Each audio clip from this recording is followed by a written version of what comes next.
Salam dulu nih semuanya nih. Assalamualaikum, halo Ya. guys. Waalaikumsalam. Assalamualaikum. Halo guys.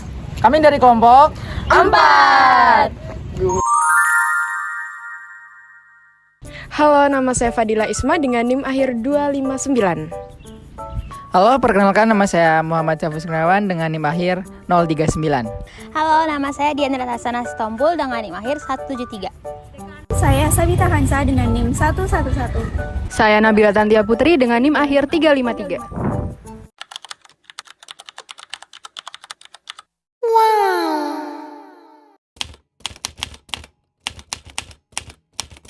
Nah, sebelumnya kalian tahu nggak sih apa itu perusahaan?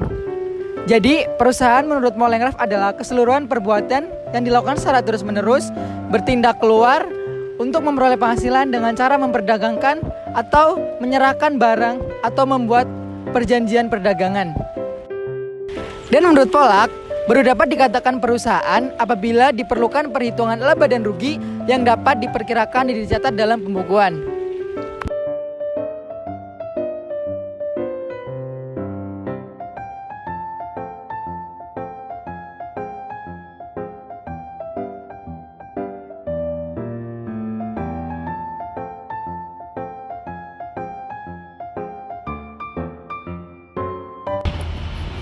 Jika tadi sudah dijelaskan terkait dengan perusahaan, maka berikutnya yaitu unsur-unsur dalam perusahaan.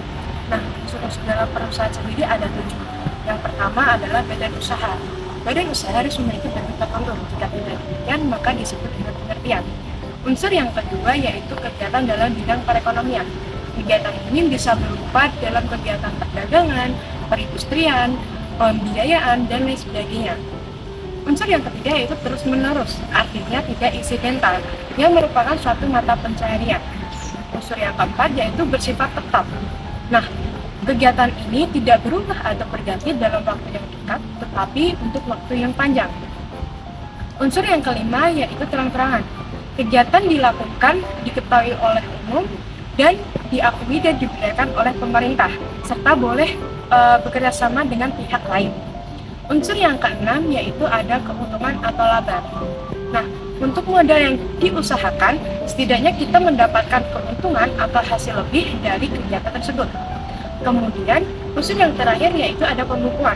Pembukuan sendiri merupakan catatan hak dan kewajiban atas kegiatan usaha yang dilakukan oleh suatu perusahaan.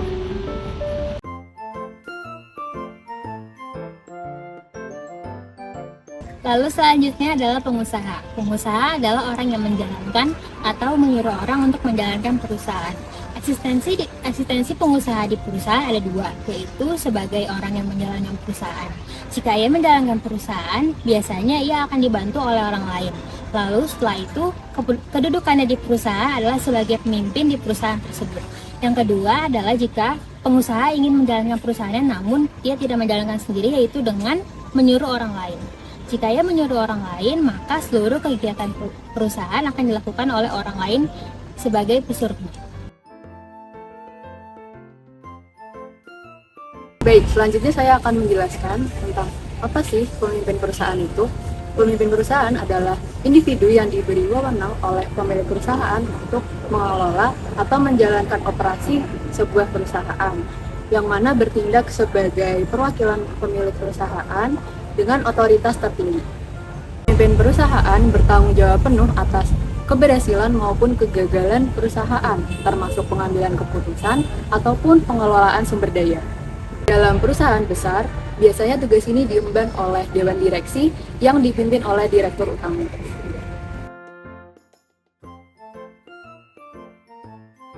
Selanjutnya ada pembantu pengusaha. Pembantu pengusaha merupakan setiap orang yang melakukan perbuatan membantu pengusaha dalam menjalankan perusahaan.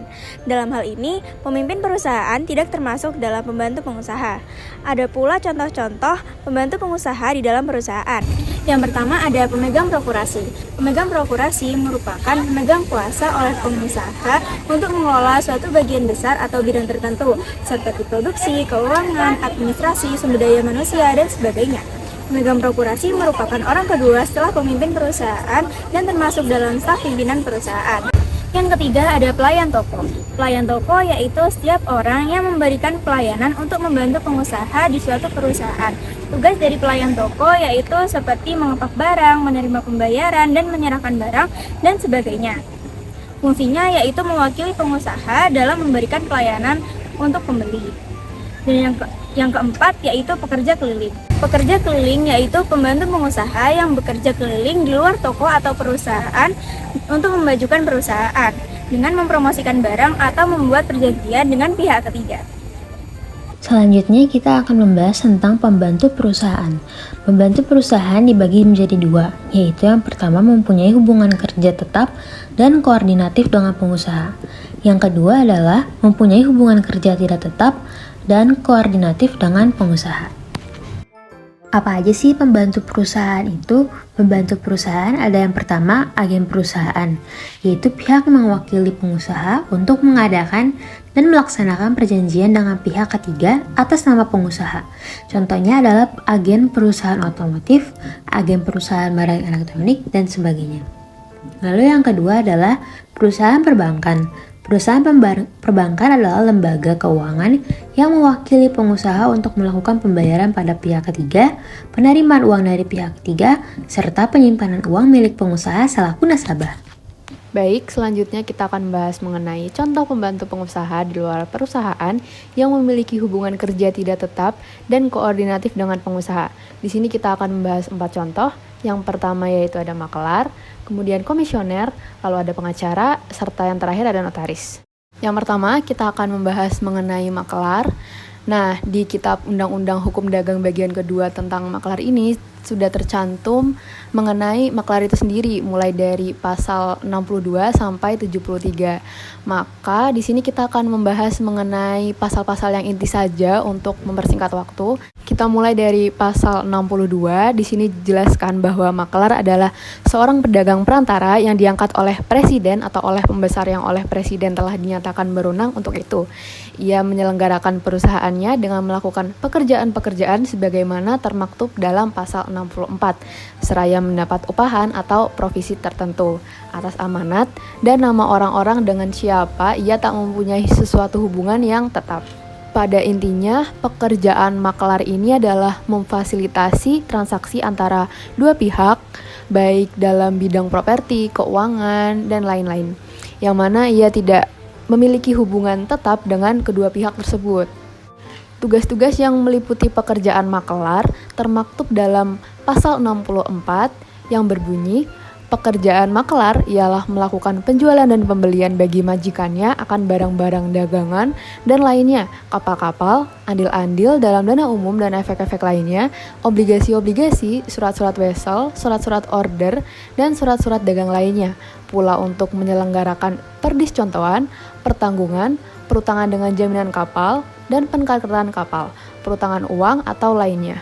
Kita lanjut ke contoh berikutnya, yaitu ada komisioner. Menurut Kitab Undang-Undang Hukum Dagang bab kelima tentang komisioner, pasal 76, komisioner adalah seorang yang menyelenggarakan perusahaannya dengan melakukan perbuatan-perbuatan menuntut persetujuan atas nama atau firma dia sendiri, tetapi atas amanat dan tanggungan orang lain, dan dengan menerima upahan atau provisi tertentu. Kemudian pasal 77, kepada pihak dengan siapa ia bertindak, komisioner itu pun tak diwajibkan menyebut akan pihak atas tanggungan siapa tindakan itu dilakukannya, seolah-olah tindakan itu urusan dia sendiri, ia pun secara langsung terikat kepada pihak lain dalam persetujuan.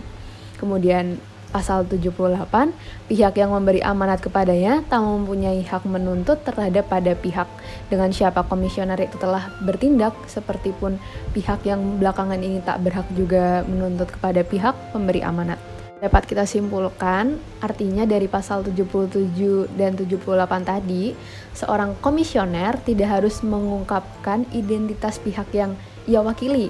Kemudian tindakan apapun yang dilakukan komisioner tadi dianggap sebagai urusannya sendiri, meskipun sebenarnya dia terikat dengan pihak lain yang dia wakili. Kemudian pihak yang memberi kuasa tidak dapat menuntut pihak yang telah diwakilkan oleh komisioner tadi dan sebaliknya. Contoh yang berikutnya ada pengacara. Pengacara dalam konteks pembantu pengusaha di luar lingkungan perusahaan diperlukan dalam hal mewakili pengusaha di pengadilan atau di luar pengadilan yang menyangkut permasalahan hukum. Berperan dalam membantu pengusaha menjalankan bisnis dengan memastikan kepatuhan hukum dan melindungi kepentingan mereka secara efektif. Jadi dapat kita ringkas, pengacara ini memiliki peran dalam memberikan saran, menyusun kontrak, mengatasi sengketa, dan mengawasi transaksi bisnis suatu perusahaan tersebut. Kemudian contoh yang terakhir ada notaris. Notaris memiliki peran untuk melakukan tindakan hukum seperti membuat akta otentik, memverifikasi keabsahan dokumen hukum, serta menyediakan layanan terkait peralihan properti, warisan, dan dokumen hukum lainnya yang memerlukan legalisasi resmi. Selanjutnya saya akan membahas mengenai contoh kasus pembantu pengusaha dalam perusahaan. Contoh kasusnya yaitu peran Human Research pada rekrutmen dan pelatihan sumber daya manusia pada PT BNI Syariah. Hasil penelitian ini menunjukkan bahwa tim Human Research pada PT Bank BNI Syariah ini menggunakan sistem Sugoi Sayo sistem pada perekrutan karyawannya, yaitu sistem yang diperuntukkan bagi calon karyawan agar mudah menemukan dan melamar posisi yang diinginkan serta membantu perusahaan mendapat SDM yang berkualitas sesuai dengan yang diharapkan. Hal ini dilakukan tentunya agar sejalan dengan visi dan misi yang akan dicapai. Selain itu, tim Human Research pada PT BNI Syariah juga melakukan evaluasi program pelatihan untuk meningkatkan kualitas karyawan. Program ini berhasil dilakukan dengan adanya bukti yaitu peningkatan kinerja BNI Syariah dalam 3 tahun terakhir, yaitu terlihat dari grafik klasifikasi tingkat tenaga kerja karyawan yang semakin meningkat. Kinerja positif yang terus dibukukan BNI Syariah dalam beberapa tahun terakhir menunjukkan bahwa BNI Syariah telah mendapat tempat di hati masyarakat dan dunia usaha Indonesia. Kinerja tersebut juga menjadi pondasi yang kuat bagi BNI Syariah sebagai hasanah banking partner untuk masyarakat Indonesia.